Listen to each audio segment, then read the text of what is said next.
y'all, Grandma Rose here. I was collecting eggs this morning, and it occurred to me that I have never done a video showing how to tell the difference between fresh eggs and eggs that are probably not the best ones to use in your recipe. Now, I have a basket of eggs on my kitchen counter that have been there longer than I can remember when I started them. And I needed to check to see if any of them were any good or did I need to throw them away. And I discovered that some of them were good and some of them were bad. And I want to show you how to tell the difference between a fresh egg and, as I said, an egg that you probably shouldn't use. Or if you're going to use it, you need to be very, very careful and break it into another cup before you... I know a lot of people get eggs from people like me who have chickens. You don't have chickens yourself, and you can't tell how fresh these eggs are.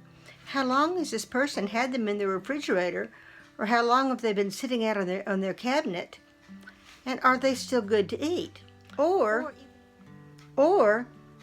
you've had eggs in your refrigerator for a long time. You can't remember when you bought them. Are they still good? Can you still cook with them? Now, I know a lot of people will crack their eggs into a separate container or a little bowl and add them to the recipe one by one just to be sure they're still fresh. Well, there's an easier way to do it. And, well, I don't know that it's easier to do it, but it's a good, very dependable way to tell if your egg is fresh without even cracking it. So let me show you what to do. Here we go. Let me turn the camera around and let you see.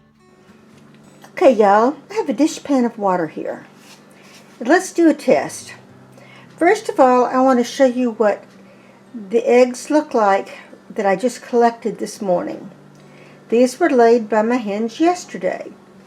So let me go get a couple of eggs and we'll see what happens if I put them in the water. Now this is called a float test. You may have heard of a float test before. What a float test does is it determines how fresh the eggs are by how large the air sac is at the large end of the egg. Now we all know, let me show you. So these two eggs were laid by my hens yesterday. Let's put them in here and see what happens.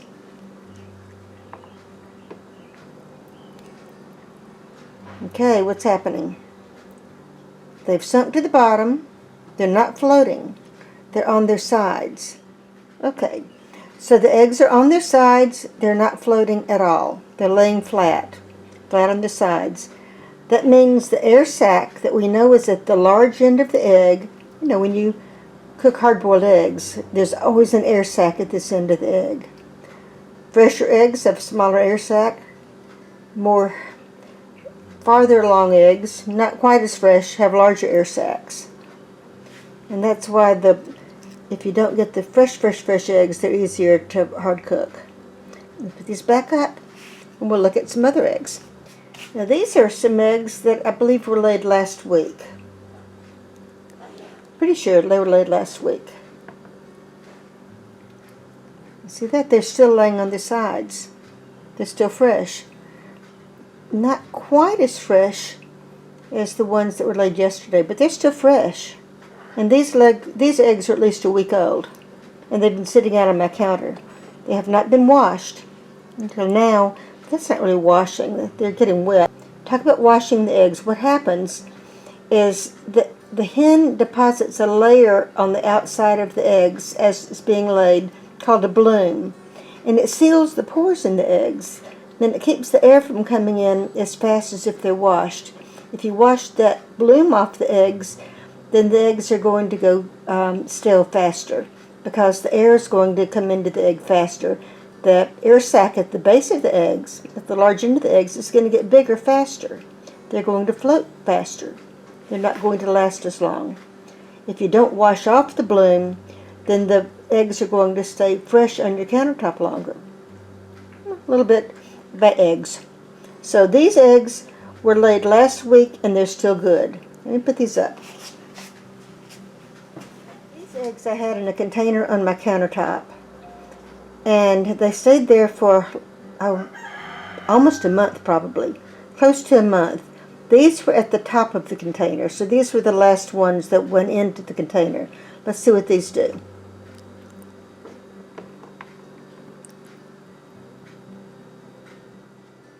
So these eggs are floating more than the other ones, but they're still good. See, they are not floating to the surface of the water yet.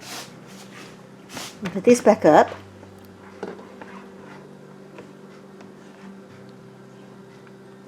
So these eggs are still good to eat, even though they sat out on my countertop for close to a month. At least longer than 2 weeks. 3 weeks to a month.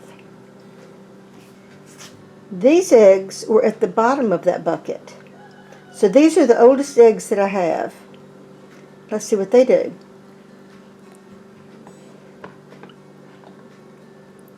Aha. See what they did? They floated to the top. They floated to the top of the water. Now, does that mean they're bad? Does that mean they're rotten? Well, it doesn't necessarily mean these are rotten eggs. This means these eggs are stale. These are not fresh eggs. Okay? They're not fresh eggs. Let's crack them and see what happens. Let's take these eggs. We're going to crack them into a bowl and see what it looks like. Okay. Now here are these same eggs, same 3 eggs that we checked, and they floated. Let's see what happens if I crack them into the bowl. What do they look like? Now, you can just toss them. You know that they're not fresh anymore. The question is, you know they're not fresh, but are they rotten? Yep. Okay, what happened? The yolk broke. But it looks okay. It's not rotten. It has no odor whatsoever. Let's look at the next one.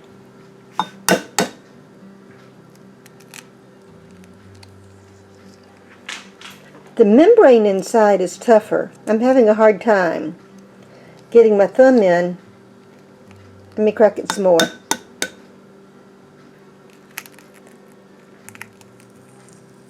So the membrane, you know, when you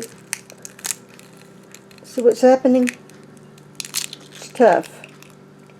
But the yolk is breaking just in cracking it. The yolk was not broken inside the egg at all. But this membrane inside is getting really, really tough. Familiar with that when you do hard-cooked eggs? You peel that off the outside of your eggs, remember? When you peel the hard-cooked eggs. And I got a piece of shell in there too. Get that out. Let's look at this last one. Let's see if I can crack this without breaking the yolk.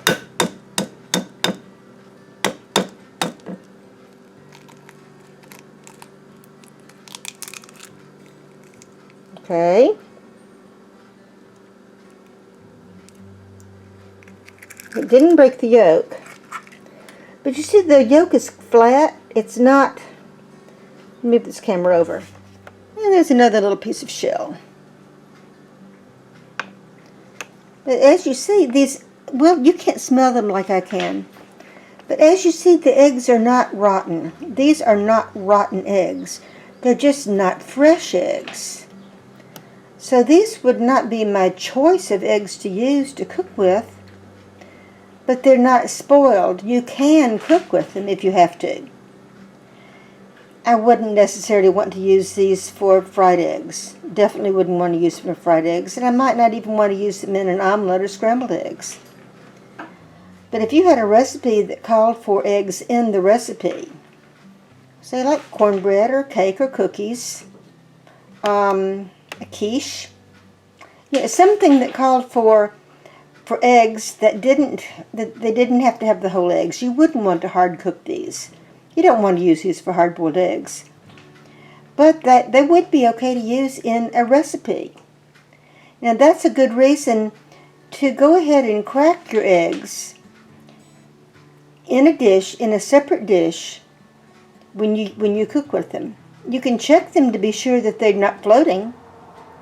And if they're not floating, you know they're okay, and you don't have to crack them in a separate dish when you add them to that cake batter. You don't have to crack them in a separate dish if you're going to fry them in to make fried eggs for breakfast.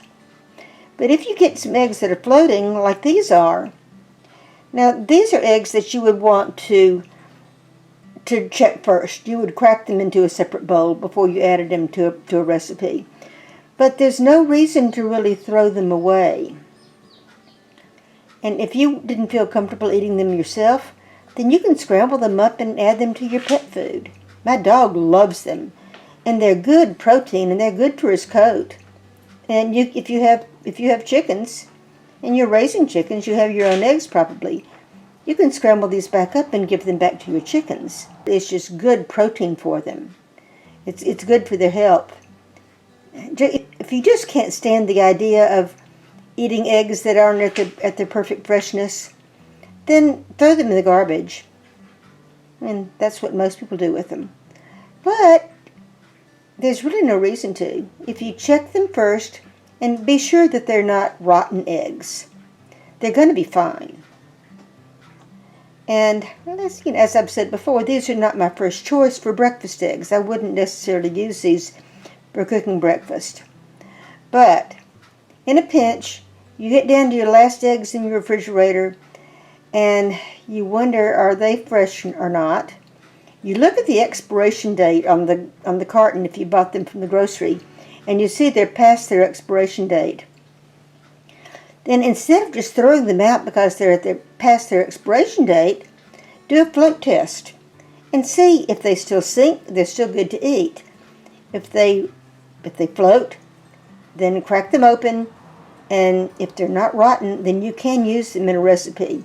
If they're the last eggs you have in your refrigerator and you want to make a cake and you don't have any fresh eggs and the only ones that you have in your refrigerator are past their expiration date, if you check them and they float, that doesn't necessarily mean that you have to run to the grocery at 10 o'clock at night, because that's when you decided to make the cake. You might be able to get away with it, but you have to check first. So I just wanted to let you know something, because you might have seen a video doing a float test before. I've never watched a video of anybody talking about a float test for eggs tell you that those eggs that float are not necessarily rotten. They do have their uses, and you can use them for stuff. You just not necessarily want to use them for fried eggs at breakfast. So bye, y'all. See you next time.